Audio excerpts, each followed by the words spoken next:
Hey guys! So today you and I are going to talk about companies and my CV. So let's get into it. So the question in question was, hi Frederick, do you feel that certain companies slash projects add more value to your resume? Yes, I would say so. So I would go as far as to say that the further into your career you go, and it depends a little bit on companies as well, but when you get to a certain level of software development, you will find that the sorts of work that you have done has almost more impact than just that you have done work. So the way that I see it, at the very least, based on my experiences, is that for a junior software developer, the most important thing is to just have experience of any type.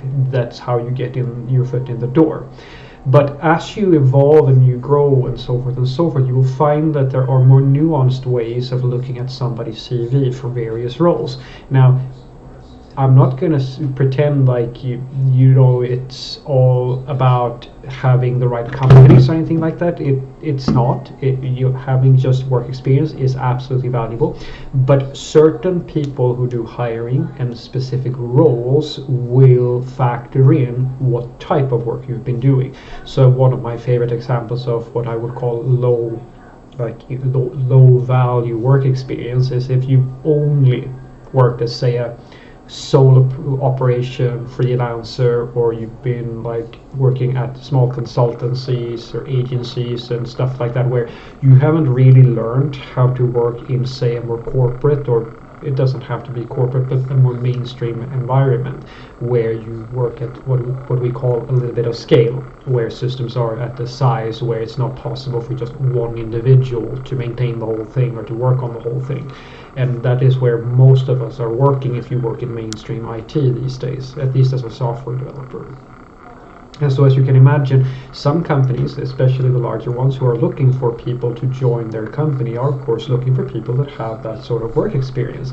If you go even higher than that, if you're coming up to my level and so forth, where we work as principal engineers, staff engineers, or so forth and so forth, where basically the reason why we have the job we have has more to do with our work experiences than the fact that we've been coding. As you can imagine, if you've just been working for a few years and so forth, or let's say that you're a senior software developer, that may not necessarily mean that you have the necessary experiences that an organization really wants so that they can adopt it and sort of train their own people. Because depending on what you do as a staff engineer or a principal engineer or so forth and so forth, it differs, of course, but primarily that is a higher role that you have, and usually you get it due to the fact that you have some type of specialist perspective on something. It can be all kinds of stuff depending on the organization. So the thing that I do, or that I am extra good at, that might be attractive to a certain company, may not necessarily be the exact same thing that one of my peers or one of my coworkers have.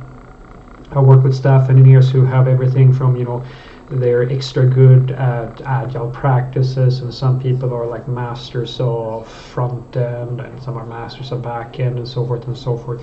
And it differs. But the types of companies on top of because there's a two apart, and I say both of these are very important. So that I hope that it feels fairly obvious to you that if your entire CV is just filled with brand names, as we call them, like Google, Facebook, or it doesn't even have to be the top IT companies. It can just be recognizable brand names of some sort. Usually the easiest ones are larger corporations that have some type of household name or so forth. That is, of course, going to in many cases be very valuable to you. It's not something that just gives you the job immediately or like so forth and so forth, but it does absolutely stand out. And you would be surprised at how, well, at least from my experience, because we as software developers, we of course only work with IT, and therefore in the most obvious brands for us to be sort of excited about are all of the FAANG companies and the surrounding spheres of companies that do IT work.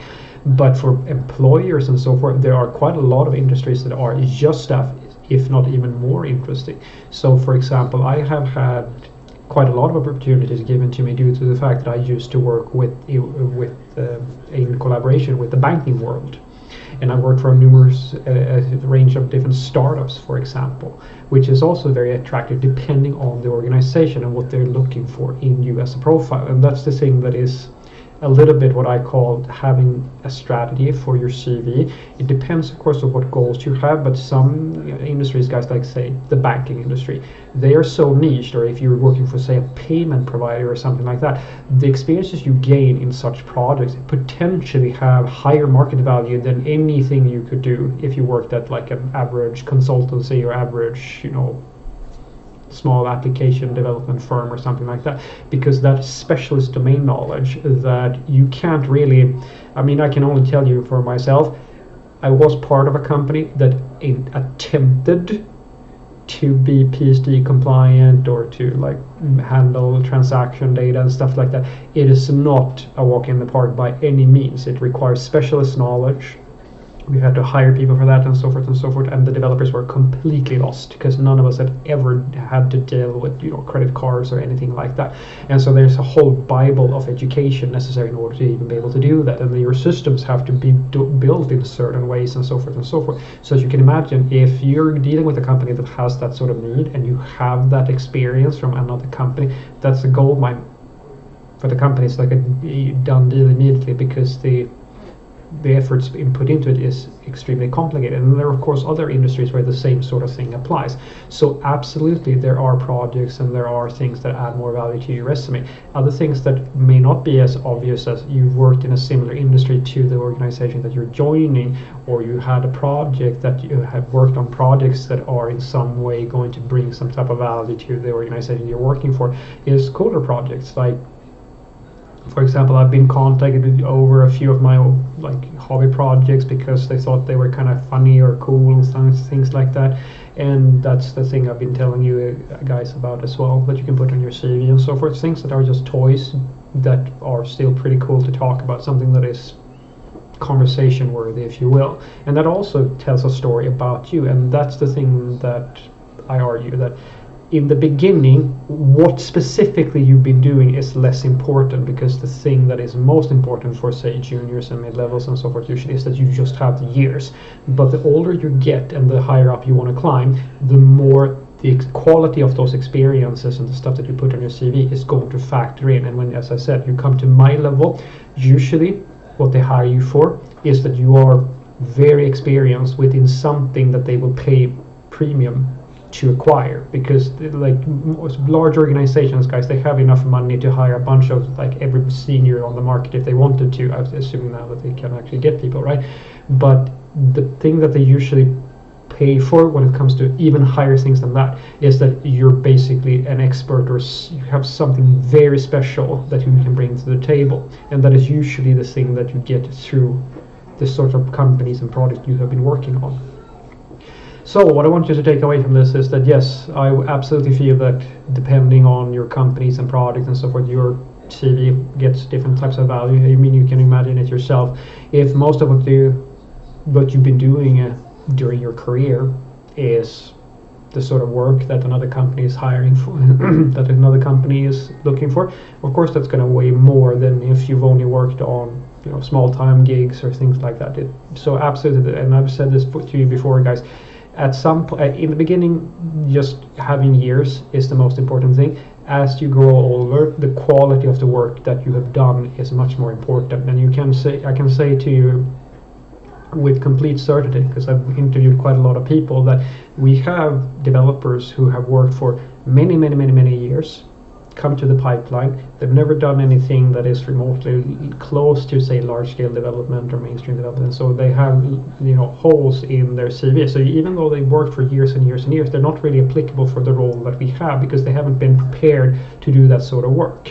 And that is the same thing as I've said to you before, guys, when you get complacent or you don't really know how to do coding, or you peaked too early, all these sorts of things, right? It's the same deal here, where if you want to take on certain roles, I can take myself, for example, I wouldn't be able to work in some specific companies because I don't have the necessary experiences to do so. For me, an obvious low-hanging thing that I would never be able to sort of swing, that I'm applicable for, is game development.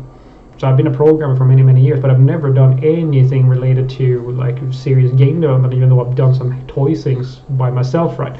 And so it's the same thing here. Like if I work for companies which primarily works with web development and things like that, and usually at the larger scales and so forth. So the things that I have with me, the experiences that I have, are very applicable to that sort of organization. So of course, my experiences for an organization that has some need within that area is going to be very valuable, whereas in another type of thing, if I did IoT stuff or anything like that, I wouldn't have less to gain from that CV. So the stuff that you put on your CV and experience and support, they do absolutely matter. They increase your in value over the years that you spend within the industry, and the older you get and the higher up you will get, the more likely you are to find that people are not just thinking about how long you worked, but also the quality and the nature of the stuff that you have worked. And when you get to my level, usually the thing that gets you hired is that you've worked in so many different companies and done all these various things that people want you to be in their company and take all that knowledge that you gained on those other projects and put that into their organization.